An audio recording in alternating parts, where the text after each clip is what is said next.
नमस्कार, ऑनलाइन शिक्षा में आपका स्वागत है। आज हम एक ऐसे मामले की तह तक जा रहे हैं जो हजारों शिक्षकों के भविष्य और उनके अधिकारों से सीधे सीधे जुड़ा हुआ है। जरा स्क्रीन पर इस तस्वीर को ध्यान से देखिए। ये है अप्रैल 2026 का अटेंडेंस रजिस्टर। इसमें अतिथि शिक्षक आदित्य सिंह चौहान, इनके नाम के आगे 1 से 4 अप्रैल की हाजिरी पर लाल पेन से लकीर खींच दी गई है, मतलब उसे काट दिया गया है। और कमाल की बात यह है कि ये सब काम के दिन थे, फिर भी उनकी हाजिरी नहीं लगाई गई। तो सबसे पहला और सबसे जरूरी सवाल यही उठता है, आखिर ऐसा हुआ क्यों? प्रिंसिपल ने एक अतिथि शिक्षक की हाजिरी को इस तरह मनमाने ढंग से क्यों काट दिया? चलिए, इस क्यों का जवाब ढूंढने के लिए सबसे पहले हम हाजिरी के इन आंकड़ों को ही थोड़ा और करीब से समझते हैं। तो आइए 27 अप्रैल तक आदित्य सिंह चौहान के अटेंडेंस रिकॉर्ड का पूरा विश्लेषण करते हैं।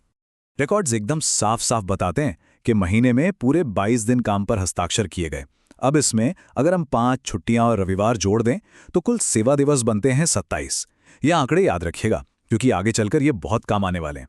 अब आते हैं इस मामले के सबसे चौंकाने वाले पहलू पर। प्रिंसिपल की ये कार्रवाई सिर्फ मनमानी नहीं थी, बल्कि ये एक सरकारी आदेश की सीधी सीधी अनदेखी थी। हुआ ये कि ठीक एक दिन पहले, यानी 31 मार्च 2026 को लोक शिक्षण संचालनालय भोपाल से एक बहुत ही जरूरी ऑफिशियल ऑर्डर जारी हुआ था। ये है वो आदेश, DPI ऑर्डर 6442। इसमें साफ साफ लिखा था कि अतिथि शिक्षकों की सेवाएं 30 अप्रैल 2026 तक जारी रखी जाएंगी। मतलब महीने की शुरुआत में ही सेवा खत्म करने का तो सवाल ही पैदा नहीं होता।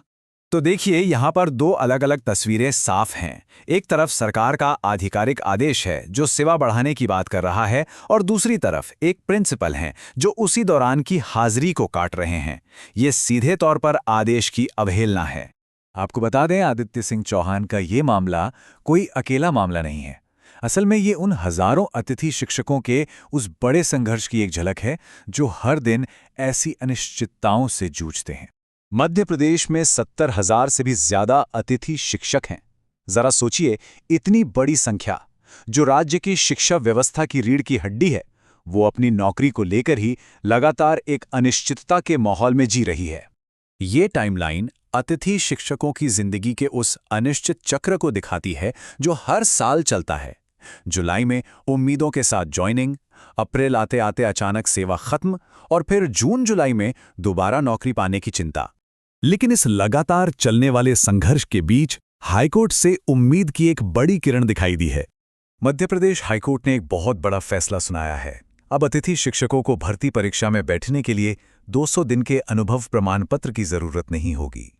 ये एक ऐसी शर्त थी जो पहले कई लोगों के लिए बहुत बड़ी बाधा बन जाती थी। और ये फैसला वाकई में सभी अतिथि शिक्षकों के लिए एक बहुत बड़ी जीत है। अब उन्हें भर्ती परीक्षा में शामिल होने का मौका मिलेगा, जो उनके भविष्य को सुरक्षित करने की दिशा में एक बहुत बड़ा, बहुत ही सकारात्मक कदम है।